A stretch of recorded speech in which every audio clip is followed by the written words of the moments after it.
Because of the structure of alcohol, it is what's called both water soluble and fat soluble. Translated into what's meaningful for you, what that means is when you drink alcohol, it can pass into all the cells and tissues of your body. It has no trouble just passing right into those cells.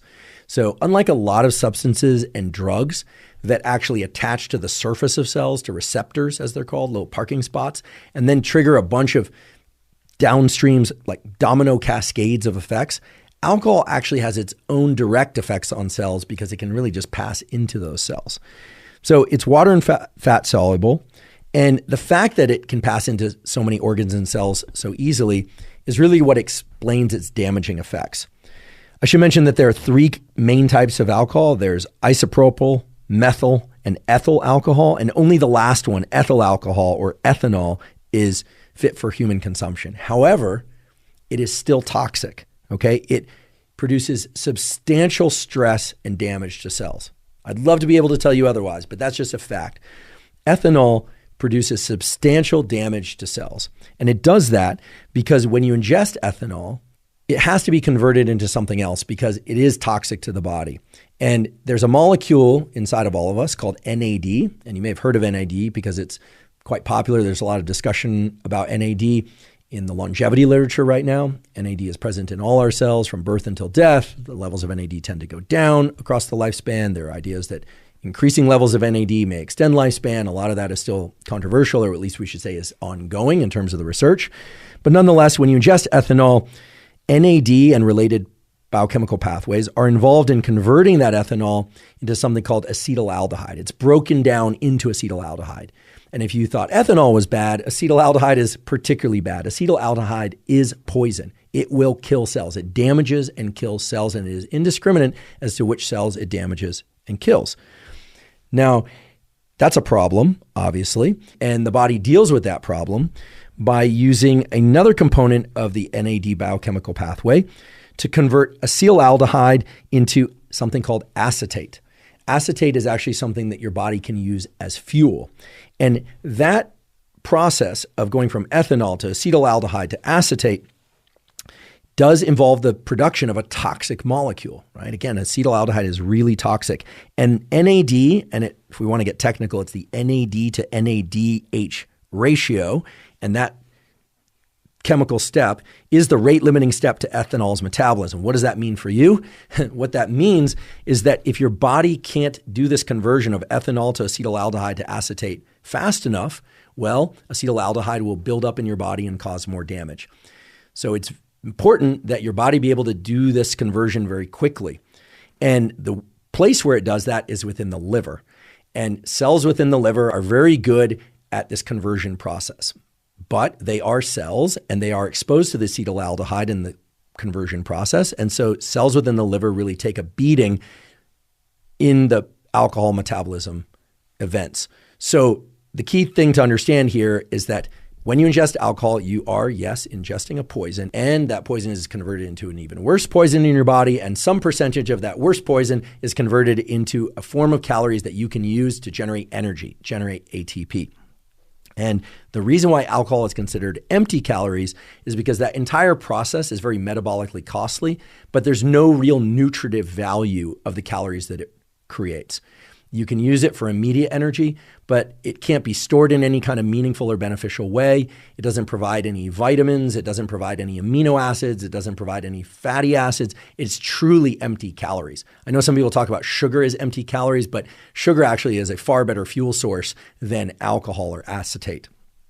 But nonetheless, when you ingest alcohol, some percentage is being shuttled into a worse poison and some is being shuttled into a fuel source. Now, the important thing to understand is that it is the poison, the acetaldehyde itself, that leads to the effect of being inebriated or drunk. I think most people don't realize that being drunk is actually a poison-induced disruption in the way that your neural circuits work. And so we should ask ourselves, like, which neural circuits, what brain areas, what body areas involved in feeling drunk or inebriated? In thinking about the biochemical effects of alcohol and what it's doing to the body, what it's doing in all cases is it's consumed into the gut, right? Goes into the stomach. The liver immediately starts this conversion that we talked about before of ethanol to acetaldehyde to acetate. And some amount of acetaldehyde and acetate are making it into the brain. It crosses the blood-brain barrier. Again, the brain has this fence around it that we call the blood-brain barrier, or the BBB. Many things, most things, thankfully, can't pass across the blood-brain barrier, but alcohol, because it's water and fat soluble, just cruises right across this fence and into the milieu, the environment of the brain, which is made up of a couple different major cell types, neurons, nerve cells, and so-called glial cells, which are in between the nerve cells. And we'll talk about the effects on each of those soon. So what happens when alcohol gets into the brain that makes us feel tipsy or drunk, and in some people makes people feel really especially energized and happy? Well, alcohol is indiscriminate in terms of which brain areas it goes to. Again, it doesn't bind to particular receptors, but it does seem to have a propensity or an affinity for particular brain areas that are involved in certain kinds of thinking and behavior. So one of the first things that happens is that there's a slight, at least after the first drink or second drink, there's a slight suppression in the activity of neurons in the prefrontal cortex. This is an area of your neocortex that's involved in thinking and planning, and perhaps above all, in suppression of impulsive behavior. So if you go to a party and they're serving alcohol and people are consuming drinks, what you'll notice is that a few minutes into that party, the volume of people's voices will increase. And that's because people are simply not paying attention to their voice modulation. As other people start speaking more loudly, other people are speaking more loudly. We've all had this experience, right, of going to a party and then you step outside for a moment and you go, oh my goodness, I was shouting. You come home the next day, you got a sore throat. It might be that you picked up some sort of bug, some virus or something.